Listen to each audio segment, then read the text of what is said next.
Assalamualaikum, nama saya Dini Armelanti dari kelas 12 TKJB ingin menjelaskan tentang macam-macam kabel jaringan. 1. Jenis kabel koaksial.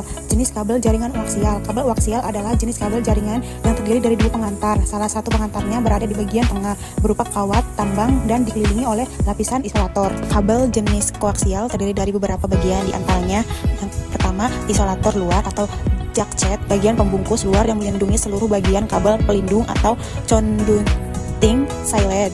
Serabut kabel terpilih bersaling sebagai pelindung untuk mengantisipasi frekuensi listrik yang tidak ingin diinginkan.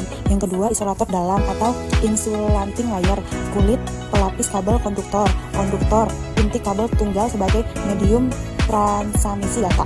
Prinsip kerja kabel koaksial ialah mengantarkan arus atau sinyal listrik dari sumber ke tujuan. Jenis kabel ini umumnya digunakan untuk jaringan dengan bandwidth yang tinggi.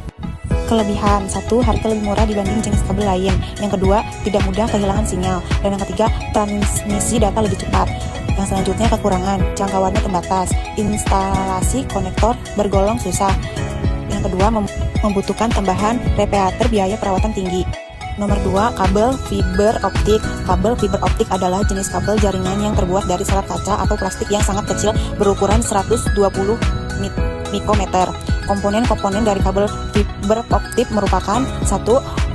Cable jaket, pembungkus luar kabel untuk melindungi seluruh bagian kabel. Straightening fiber, pelindung untuk menjaga kabel. Yang kedua, counting, lapisan plastik yang berfungsi menjaga kabel dari tekukan. Dan yang ketiga, coding, lapisan tipis sebagai pembatas untuk membuat gelombang cahaya untuk ditransmisikan. Core atau inti serat optik sebagai medium utama transmisi data yang terbuat dari kaca atau plastik. Cara kerja kabel fiber optik adalah transmisi informasi ke jalur fiber dalam bentuk vertikal cahaya atau foto. Kelebihan: 1. Mampu mentransmisikan data dengan kecepatan tinggi. Yang kedua, jumlah bandwidth yang besar. Yang ketiga, jangkauan wilayah yang luas. Dan yang keempat, tingkat keamanan saat bertransmisi data sangat tinggi, sebab sulit disadap oleh pihak luar karena tidak menghasilkan energi elektromagnetik. Yang selanjutnya, kekurangan: 1. Rentan mengalami gangguan noise apabila terketuk. Yang kedua, harga paling mahal dibanding dua kabel jaringan lainnya. Yang ketiga, instalasi yang rumit dan mahal karena dibutuhkan penanganan dan peralatan khusus. Dan yang keempat, harus diperbaiki oleh orang yang ahli jika mengalami gangguan. 2. Kabel with tied pair. Kabel with tied pair adalah jenis kabel jaringan yang terdiri dari beberapa kabel yang saling berpasangan. Cara kerja kabel with tied pair sama seperti koaksial, yaitu dengan cara mengantarkan alur listrik. Ada 3 jenis kabel with tied pair, berikut diantaranya: 1. UTP, Unshielded Twin Pair. Kabel twin tied pair UTP terdiri dari 4 pasang kabel terpilih dan sesuai namanya, kabel UTP tidak memiliki pelindung di bagian dalam kabel. 2. VTP, Fluid Twin Pair.